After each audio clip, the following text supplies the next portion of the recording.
नमस्कार, मैं हूं आपके साथ मनीषा सिंह और आप देख रहे हैं एबीपी गंगा। खबर सबसे पहले एटा से आ रही है, जहां पर दबंग भू माफिया का आतंक देखने को मिल रहा है। कब्जा करने की नीयत से ज्वेलर की दुकान में तोड़फोड़ की। भू माफिया ने मनोज गुप्ता की दुकान में की तोड़फोड़। दबंग भू माफिया ने दुकान के कुछ हिस्सों को किया ध्वस्त।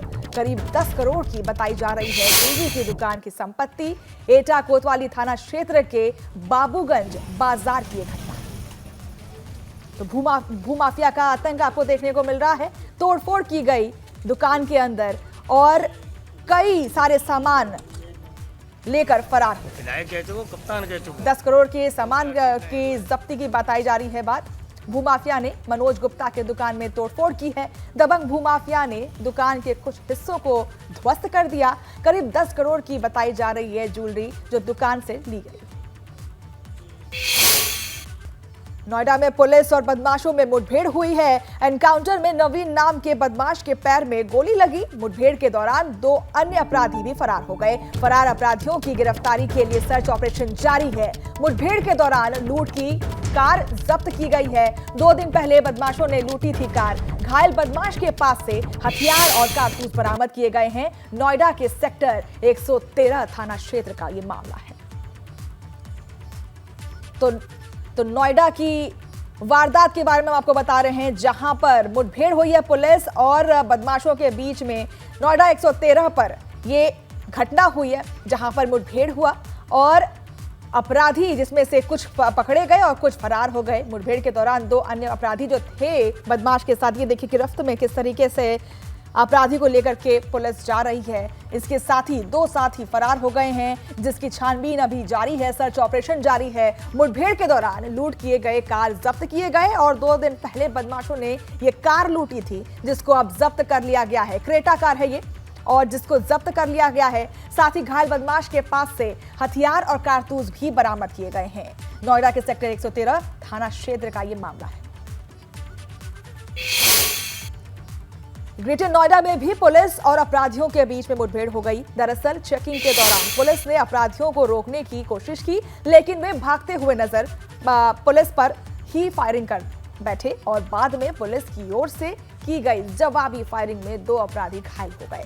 दोनों घायल अपराधियों को बिल्लू फौजी और सत्य घंघोला, इनका नाम है, सुंदर भाटी गैंग के सदस्य बताए जा रहे हैं। पुलिस की माने तो पकड़े गए दोनों ही अपराधियों पर लूट, हत्या और रंगदारी सहित कई मामले दर्ज हैं और पुलिस के इनके लंबे वक्त से तलाश कर रही थी। गिरफ्तार अपराधियों के पास से अवैध हथियार के साथ ही कार भी जब्त की गई है। इकोटेक 1 कोतवाली थाना क्षेत्र की जीबीयू यूनिवर्सिटी के पास पुलिस और बदमाश के बीच मुठभेड़ हुई।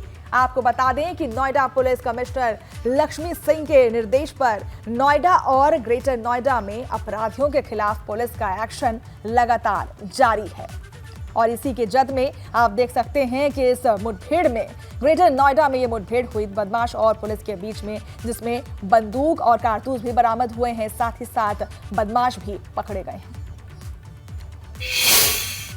फतेहपुर में मामूली विवाद में दबंगों ने दंपति को पीटा और मारपीट का वीडियो सोशल मीडिया पर वायरल हो रहा है। वीडियो वायरल होने के बाद जांच में जुटी है पुलिस। किशनपुर थाना क्षेत्र के रायपुर भरसौल गांव का यह मामला है। तो फतेहपुर में मामूली विवाद को लेकर के दबंगों ने दंपति को पीटा। तस्वीरों में आप देख सकते हैं किस तरीके से दबंग पति पत्नी को पीट रहे हैं। ये देखिए कितने बुरे तरीके से लाठी डंडे चलाए भी जा रहे हैं यहाँ पर और मामूली विवाद को लेकर के ये मारपीट शुरू हो गई और उसी के बाद दबंगों ने सरेआम दंपति को पीटना शुरू कर दिया। किशनपुर थाना क्षेत्र के रायपुर भरसौल गांव का मामला बताया जा रहा है और तस्वीरों में आप देख सकते हैं कि किस तरीके से दबंगई का खौफ और दबंगई के खौफ का मंजर आपके टीवी स्क्रीन पर है। फतेहपुर में मामूली विवाद को लेकर ये विवाद हुआ था।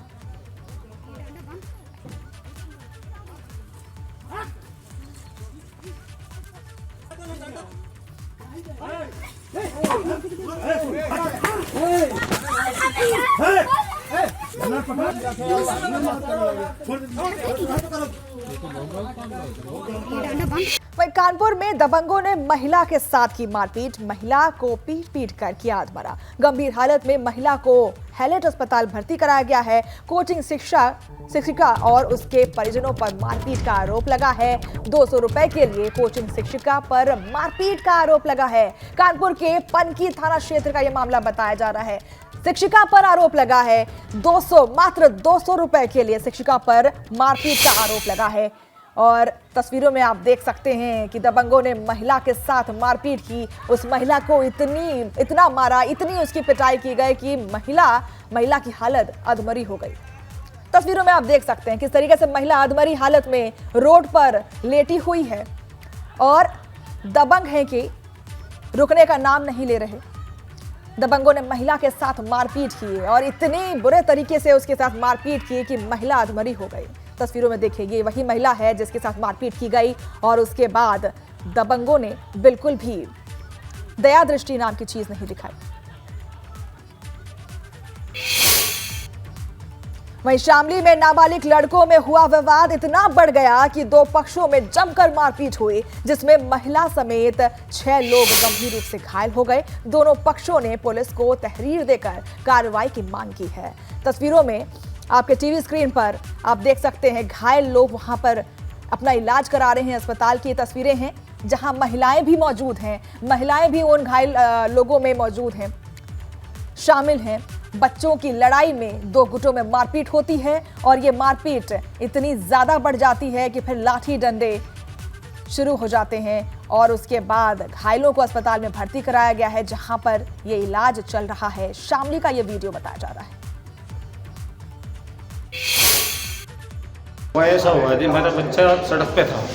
तो इन बच्चों में लड़ाई। इसका बच्चा जो कहने लगा कि हाँ नहीं जन्नी मैं तुझे मारूंगा। बच्चों में लड़ाई होगी। इसके चच्चा ने उसके मारे वाले के मार दी, उसके मार दी, बात खत्म हो गई। वो जो दूसरा वाला चच्चा उसके घर चढ़ के मारे। जैसे मेरा नम लोग गल लगा तेरा मुँह जहाँ से निकला मैं छोड़ दूंगा। फिर कोई बात नहीं, बात खत्म हो गई। मैंने झुका मैंने कहा गाड़ी को गिरा तू, मैंने मेरे बेड निकाल ली। फिर लड़ाई होगी, कोई बात नहीं, बात खत्म जी। अच्छा, बात खत्म हो गई। फिर वो जो लड़का है जो था वो अंदर बैठा था, हम सारी बात उसके ऊपर थूक के गया। अच्छा। फिर इनकी दोनों की लड़ाई बजी, फिर हुआ काम। किस चीज़ से मारपीट हुई है? इन्होंने हमारे पता नहीं क्या जाता मुझे। कहाँ का मामला है? ये खेल मूल्य का है। ये देखो क्या हल कर रखा उन्होंने मेरा। दूसरा पक्ष कौन है वो जिन्हें आपका मारी ने मेरा जगरोना है। वो ऐसा हुआ जी, मेरा बच्चा सड़क पे था। तो इन बच्चों में लड़ाई। इसका बच्चा जो कहने लगा कि बच्चों के बारे में लड़ाई हुई। फिर क्या हुआ? फिर सबने बीच बिचा करवा दिया। फिर थूक के गया इसके ऊपर, जालो गुलजार के ऊपर थूक के गया, जालो। फिर लड़ाई बजी इस बात पर। किस चीज़ से मारपीट की? टंडे बजाए इन्होंने, माए पर ठंडे तलवार ले लेते हाथ में। कितने लोग देखो तलवार से हाथ काट रखा है। हैं? हमारी तरफ से 4 है 5। वहीं झांसी में युवक का सरेआम फायरिंग करते हुए वीडियो वायरल हो रहा है। युवक बेखौफ होकर सरेआम कर रहा है फायरिंग का वीडियो वायरल होने के बाद जांच जुटी है पुलिस। झांसी के समथर थाना क्षेत्र का ये वीडियो बताया जा रहा है। देखिए इस वीडियो में झांसी में युवक का सरेआम फायरिंग करते हुए वीडियो वायरल हो रहा है। युवक बेखौफ होकर सरेआम फायरिंग कर रहा है। आप देख सकते हैं किस तरीके से बेखौफ होकर ये युवक फायरिंग कर रहा है। फायरिंग का वीडियो वायरल होने के साथ इस पर कार्रवाई शुरू कर दी गई है। झांसी के थाना क्षेत्र का ये वीडियो बताया जा रहा है और युवक की बेबाकी आपके सामने है। फायरिंग का ये वीडियो आपके सामने है। झांसी में युवक का सरेआम ये वीडियो वायरल हुआ जब युवक बेखौफ और होकर सरेआम फायरिंग कर रहा है। फायरिंग का वीडियो वायरल होने के बाद जांच में पुलिस जुट गई है और इसकी छानबीन जारी कर रही है कि आखिर ये शख्स कौन है और इसके हाथ में ये बंदूक कहां से आई। साथ ही साथ इस शख्स की छानबीन अभी फिलहाल पुलिस कर रही है, पकड़ में नहीं आया।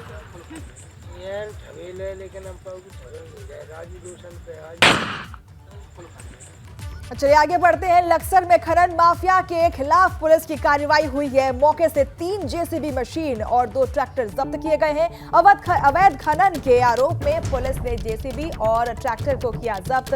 पुलिस की कार्रवाई से खनन माफिया में हड़कंप मचा हुआ है। तो खनन माफिया के खिलाफ पुलिस की कार्रवाई आप देख सकते हैं। पीला पंजा वहां दिख रहा है जो बुलडोजर की कार्रवाई करने के लिए तैयार है। पुलिस की कार्रवाई से खनन माफिया में हड़कंप मचा हुआ है। लक्सर की ये तस्वीरें हैं आपके सामने। अवैध खनन के आरोप में पुलिस ने जेसीबी की मदद से वहां पर बुलडोजर की कार्रवाई शुरू कर दी है। नोएडा में एलिवेटेड रोड पर जन्मदिन मनाने का यह वीडियो आपके सामने वायरल हो रहा है। बीच सड़क पर कार पर केक काटने का वीडियो वायरल हो रहा है। बेखौफ युवकों की आतिशबाजी कर खुलेआम काटा बवाल। वायरल वीडियो में दिख रहे हैं 5 से ज्यादा युवक। वीडियो वायरल होने के बाद जांच जुटी है पुलिस। नोएडा के सेक्टर 24 थाना क्षेत्र का ये मामला बताया जा रहा है। बीच चौराहे पर हम आपको कहें एलिवेटेड रोड है ये, आपकी जगह एलिवेटेड रोड पर किस तरीके से आतिशबाजी होती है और बीच रोड पर बर्थडे मनाने का यह वीडियो वायरल हो रहा है। करीब 6 से 7 लोग आपको दिख रहे होंगे। ये सारे लोग उत्पात मचाते हुए दिख रहे हैं बीच रोड पर। युवकों का बवाल सबके सामने है। ये वीडियो वायरल होने के बाद अब पुलिस जांच पड़ताल में जुटी है कि आखिर ये लोग कौन हैं और उन्हें जल्द से जल्द पकड़ा जाए।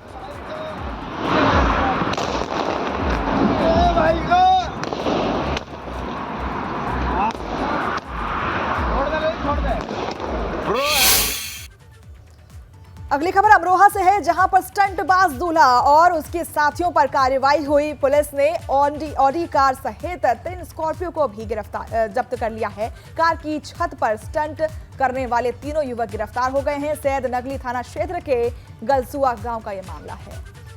तो ऑडी सहित 3 स्कॉर्पियो को जब्त कर लिया गया है पुलिस के द्वारा। 2 दिन पहले एक वीडियो वायरल हो रहा था जहां पर दूल्हा ऑडी के सनरूफ पर बैठकर उत्पात मचाता हुआ दिख रहा था, जिसके बाद अब पुलिस ने कार्रवाई की और अब दूल्हे राजा को और साथ ही उनके 2 साथियों को गिरफ्तार कर लिया है और साथ ही साथ 1 ऑडी और 3 स्कॉर्पियो जब्त कर लिए गए हैं। वहीं जालौन में बुंदेलखंड एक्सप्रेसवे पर दर्दनाक सड़क हादसा देखने को मिला। सड़क हादसे में 2 लोगों की मौत हो गई। कोहराम मचा हुआ है परिवार वालों के बीच। 2 ट्रकों के बीच टक्कर से हुआ हादसा। हादसे में ट्रक के उड़े पड़कच्चे, ड्राइवर और खलासी की मौत हो गई। मौके पर ही मौत हो गई दोनों की। पुलिस ने कड़ी मशक्कत के बाद दोनों शवों को निकाला बाहर और कुठौंद थाना क्षेत्र के बुंदेलखंड एक्सप्रेसवे का ये मामला है।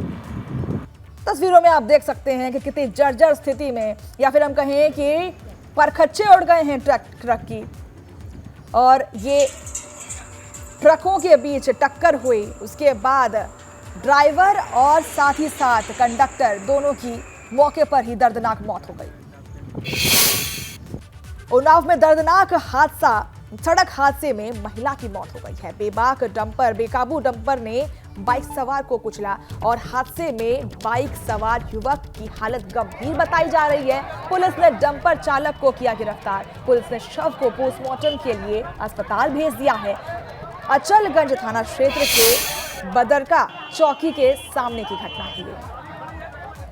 दर्दनाक हादसा आपके सामने है, जहां पर एक महिला की दर्दनाक मौत हो गई, जिसके बाद आसपास के लोगों में हड़कंप देखने को मिल रहा है। पुलिस और प्रशासन वहां मौजूद है, जो शव को पोस्टमार्टम के लिए भेज रही है अस्पताल। उन्नाव से तस्वीरें हैं, जहां एक दर्दनाक हादसा होता है और एक महिला की मौत हो जाती है।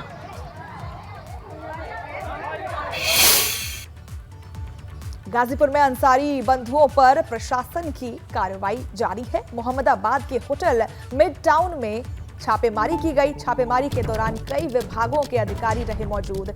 जीएसटी, खाद्य आपूर्ति और श्रम विभाग का छापा है और छापेमारी में पुलिस की कई कागजातों को किया जब्त।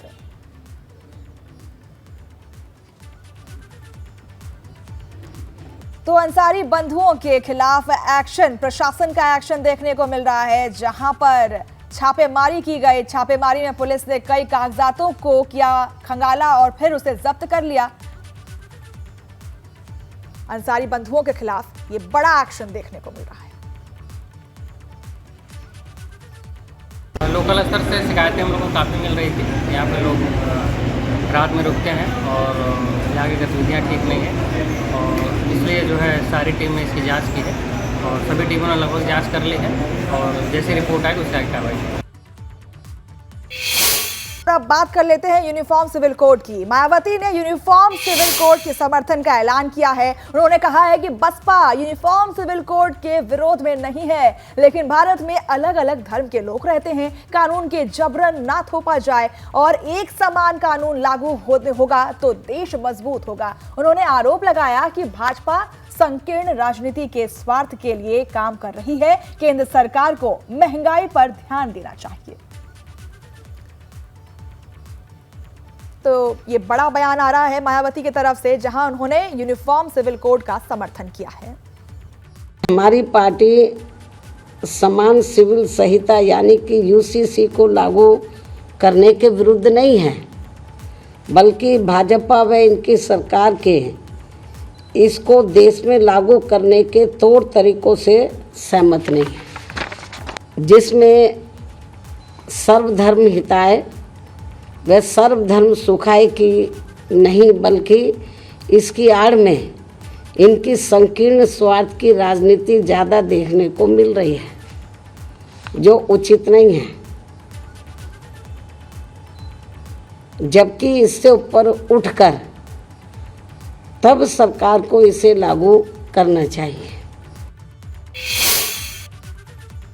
और अगली खबर रामपुर से है, जहां पर सिविल लाइन थाना क्षेत्र में 12 साल के नशेड़ी लड़के ने 6 साल के बच्चे की हत्या कर दी। आरोपी शराब और स्मैक के नशे का आदी है। शुरुआती जांच में पड़ोस में रहने वाले आरोपी ने पूरी घटना को कबूल कर लिया है। घटना के बाद इलाके में दहशत का माहौल है। वहीं पुलिस इस मामले में विधिक कार्रवाई करने की बात कर रही है। 6 साल का बच्चा LKG में पढ़ता था और इसी साल स्कूल जाना शुरू किया था। रामपुर की वारदात हम आपको बता रहे हैं, रामपुर की वारदात के बारे में बता रहे हैं, जहां 12 साल के एक नाबालिग ने 6 साल के बच्चे की हत्या कर दी। बच्चा अभी स्कूल जाना उसने शुरू ही किया था, LKG क्लास में पढ़ता था, जिसकी हत्या, निर्मम हत्या कर दी गई। बताया जा रहा है कि अपराधी नशे में रहता था और शराब और स्मैक का आदी था। उसका बच्चा दिन में 10 बजे के करीब से गायब है। इस पर सिविल लाइन पुलिस ने तत्परता से कार्रवाई करते हुए मौके का निरीक्षण किया और पूछताछ करनी शुरू की। उसी में योगेंद्र यादव का पड़ोसी ही, जिसकी उम्र 12-13 साल है, उस लड़के से पूछताछ जब पुलिस ने की तो उसने कहा कि मैंने इस योगेंद्र यादव के बच्चे को, जिसकी उम्र 6 वर्ष है, जिसका नाम योग यादव है, उसे मारकर हाईवे के किनारे पेट्रोल पंप के पास गड्ढे के पास फेंक दिया है। पुलिस ने इस बाल अपचारी की निशानी शव को बरामद किया और जो बच्चे का कपड़ा नहीं था शरीर पर, उसके कपड़े बरामद किए, आला कतर बरामद किया और जो अपचारी है इसे गिरफ्तार कर लिया। ये अपचारी शराब पीने का आदी है और स्मैक वगैरह का। इसकी उम्र कम है, लेकिन इस तरह के व्यसन में पड़ गया है। तो बच्चा है योग यादव, इसके का पोस्टमार्टम के लिए सब भेज दिया गया है और विधिक कार्रवाई की जा रही है। चलिए अगली खबर सहारनपुर से है, जहां पर पुलिस ने 2 युवकों को किया गिरफ्तार। गिरफ्तार युवकों पर चंद्रशेखर आजाद पर हमले का आरोप लगा है। भीम आर्मी चीफ चंद्रशेखर आजाद पर हमले का आरोप लगा है। गिरफ्तार युवकों पर एक हरियाणा और 3 देवबंद के रहने वाले बताए जा रहे हैं। पुलिस ने अंबाला ढाबे से 4 युवकों को गिरफ्तार किया है। चंद्रशेखर आजाद पर 28 जून को हुआ था हमला, तो आरोपियों को अब गिरफ्तार कर लिया गया है। 28 जून को चंद्रशेखर आजाद पर हमला हुआ था, जिसमें उन्हें गोली छूकर निकल गई थी और अब उन अपराधियों को गिरफ्तार कर लिया गया है। बारिश से उत्तराखंड के नदी नालों में उफान आया हुआ है। बद्रीनाथ राष्ट्रीय राजमार्ग मलबा आ जाने की वजह से बंद हो गया है। देर रात लामगढ़ नाले के उफान के चलते सड़क पर भारी मलबा आ गया, जिसकी वजह से सड़क के दोनों ओर लंबी कतार लग गई है। तो इन तस्वीरों में आप देख सकते हैं कि किस तरीके से पहाड़ी से मलबा नीचे उतरता है और उसके बाद लोग वहां पर परेशान हैं। जेसीबी की मदद से मलबे को निकाला जा रहा है, लेकिन इसी बीच आवाजाही में कई परेशानी हो रही है, यात्रियों को कई परेशानी हो रही है। और अब आप देख सकते हैं तस्वीरों में कि किस तरीके से सड़क पर जाम लगा हुआ है। मेरठ में एमडीए की महिला क्लर्क को रिश्वत लेते हुए गिरफ्तार कर लिया गया है। यह कार्रवाई एंटी करप्शन डिपार्टमेंट की तरफ से की गई है। शनिवार को मेरठ विकास प्राधिकरण की महिला क्लर्क को 5,000 की रिश्वत लेते हुए रंगे हाथ गिरफ्तार कर लिया गया। कार्रवाई के बाद एमडीए के कर्मचारियों में हड़कंप मचा हुआ है। दरअसल राहुल भड़ल नाम के वकील ने रिश्वत मांगने की शिकायत की थी और कहा था कि प्लॉट के नामांकन के लिए एमडीए की क्लर्क अनीता शर्मा रिश्वत मांग रही थी, जबकि सभी कागजात मौजूद थे। तो रिश्वत लेते हुए एमडीए की घूसखोर क्लर्क का वीडियो आपके सामने है। नामांतरण की फाइल थी जो एमडीए कार्यालय में मेरी चली हुई थी, जिसके संबंध में मैंने आवेदन करा था। मेरी माताश्री के नाम प्लॉट था, वो नामांतरण कराने के लिए मैंने आवेदन किया। आवेदन करने के बाद मैंने ऑनलाइन जो फीस कटती है वो फीस कटवा करके एमडीए वो जा चुकी थी फाइल। कई दिन से वो फीस पेंडिंग होने के बाद मैडम के पास ये फाइल पेंडिंग चल रही थी, तो मैंने इनसे एक बार फ़ोन पे संपर्क करा, तो उन्होंने फ़ोन पे संपर्क करने को मना कर दिया और एटीट्यूड दिखाते हुए कहा कि तुम ऐसा है यहाँ पर आओ कार्यालय में, और मैं फ़ोन पे बात नहीं करती हूँ। मैं वहाँ पे गया तो वहाँ पे इन्होंने कहा कि ऐसा है, जब तक 5,000 रुपये मुझे नहीं दोगे तुम्हारी फाइल में आगे नहीं भेजूँगी। इस करके बाद मैंने वहाँ से मैडम से निवेदन करा, मैडम ऐसा है कि पर्सनल फाइल है, पेशे से वकील हैं हम, आप ऐसे कैसे ना करें, फाइल को मेरी आगे फॉरवर्ड कर दें। तो फिर जब ये नहीं मानी, इन्होंने कहा वकील हो तो कोई तोप थोड़ी हो, तुम वकील हो तो कोई तोप थोड़ी हो, पैसे के बिना फाइल आगे नहीं बढ़ेगी। फिर मैंने इनसे निवेदन करा, मैं मेरी फाइल कल तक रोक लो, मैं कल पैसे दे दूँगा। तो फिर 1-2 दिन का समय, ईद वगैरह आ गई, छुट्टी हो गई, तो आज इन्होंने कहा फिर से फ़ोन आया कि अगर तुम्हारी पैसे नहीं लेकर आए हो तो मैं तुम्हारी फाइल आज खारिज कर दूँगी। इस करके जो है फिर मैं आज इनके फ़ोन आने के बाद मैं दोबारा से इनके कार्यालय गया, एंटी करप्शन में शिकायत करके, तब जाके ये मामला। वहीं श्रावस्ती में राप्ती नदी का बांध कटने से हड़कंप मचा हुआ है। दरअसल राप्ती नदी का अचानक जल स्तर बढ़ने से मुझेना के पास बांध कट गया। बांध कटने से 1 दर्जन से अधिक गांव पर खतरा मंडरा रहा है। इस बीच ग्रामीण और बाढ़ खंड के लोग बांध को बचाने में जुटे हुए हैं। दावा है कि मानक के मुताबिक बांध नहीं बनाने की वजह से इस बांध में कई बार दरार आ चुकी है। पिछले साल भी बांध कटने से 2 दर्जन से अधिक गांव प्रभावित हुए थे। इस साल भी बांध कटने से 1 दर्जन से अधिक गांव पर खतरा मंडरा रहा है।